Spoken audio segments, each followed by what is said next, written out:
नमस्कार दोस्तों, राधे राधे। कैसे हैं आप सभी।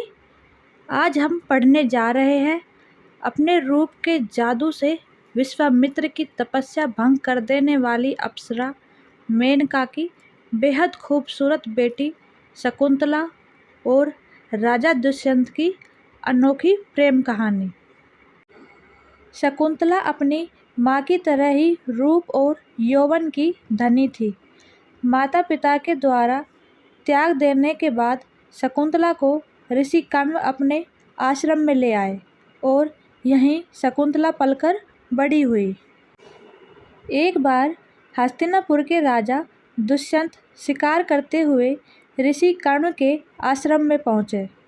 राजा दुष्यंत ने आश्रम के बाहर से ऋषि को आवाज़ लगाई। ऋषि आश्रम में नहीं थे, इसलिए शकुंतला आश्रम से बाहर निकल कर आई। शकुंतला ने कहा, हे राजन, मैं महर्षि की पुत्री हूँ। महर्षि अभी आश्रम में नहीं हैं, वह तीर्थ यात्रा पर गए हैं। मैं आपका आश्रम में स्वागत करती हूँ। आश्चर्यचकित होकर राजा दुष्यंत बोले कि महर्षि तो ब्रह्मचारी है, तो आप उनकी पुत्री कैसे हुई। इस पर शकुंतला ने उन्हें बताया कि वह महर्षि की गोद ली हुई पुत्री है। असली माता पिता मेनका और विश्वामित्र है। माता पिता के द्वारा त्याग देने के बाद शकुंत नामक पक्षी ने मेरी रक्षा की थी, इसलिए मेरा नाम शकुंतला पड़ा। शकुंतला के सौंदर्य और मधुर वाणी से राजा दुष्यंत मोहित हो चुके थे। दुष्यंत ने कहा, शकुंतले, तुम मुझे बेहद पसंद आई।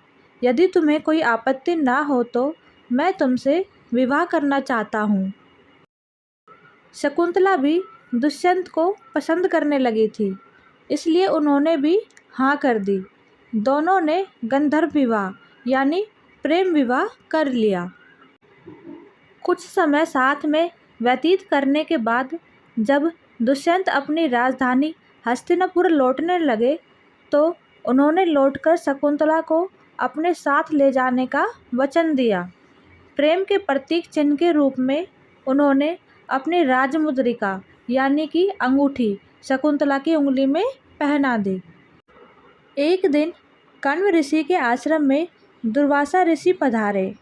उस समय महाराजा दुष्यंत के यादों में खोई शकुंतला को दुर्वासा ऋषि की आवाज़ सुनाई नहीं दी। अपने क्रोध के लिए विख्यात ऋषि को लगा कि यह उनका अपमान है। उन्होंने उसी क्षण शकुंतला को शाप दे दिया, जिस किसी के ध्यान में लीन होकर तूने मेरा निरादर किया है वह तुझे भूल जाएगा। यह सुनकर शकुंतला का ध्यान टूटा तो उन्होंने ऋषि से क्षमा मांगी। ऋषि ने कहा, जिनकी याद में तुम खोई थी उनका कोई प्रतीक चिन्ह होगा तो उस चिन्ह को देखकर उन्हें तेरी स्मृति हो जाएगी, यानी कि उन्हें सब याद आ जाएगा। यह कहकर दुर्वासा वहाँ से चले गए।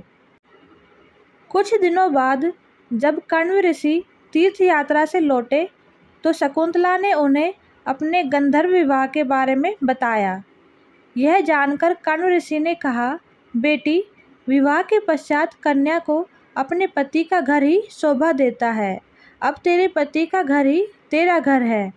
यह कहकर कण्व ऋषि ने शकुंतला को अपने शिष्यों के साथ हस्तिनापुर भिजवा दिया।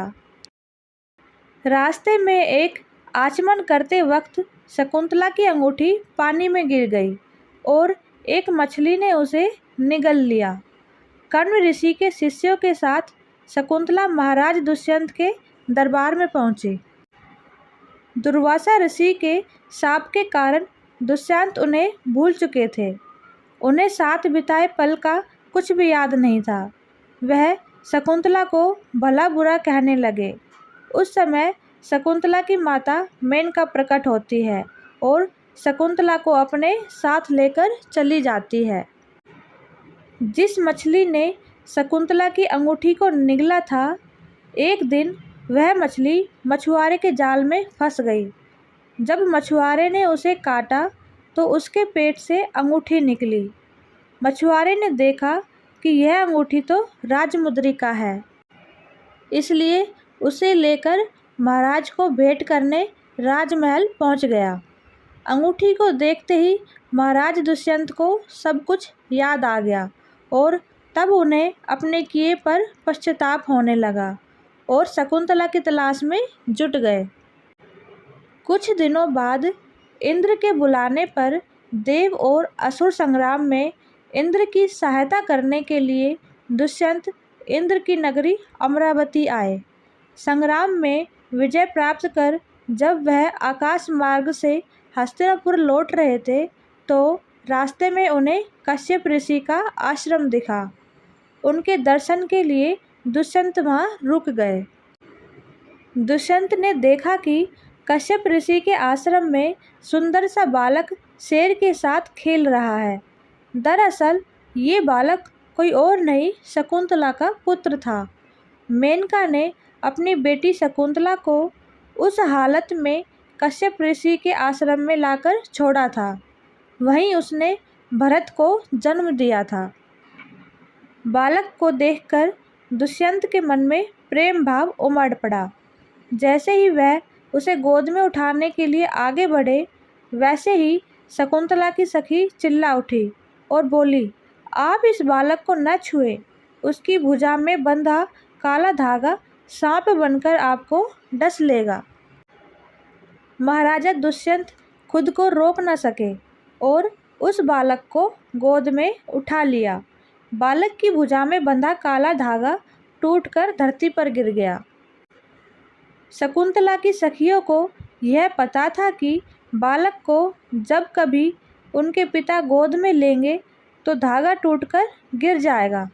शकुंतला को जब पूरी घटना की जानकारी हुई तो दुष्यंत के सामने आई। दुष्यंत ने अपनी शकुंतला को पहचान लिया।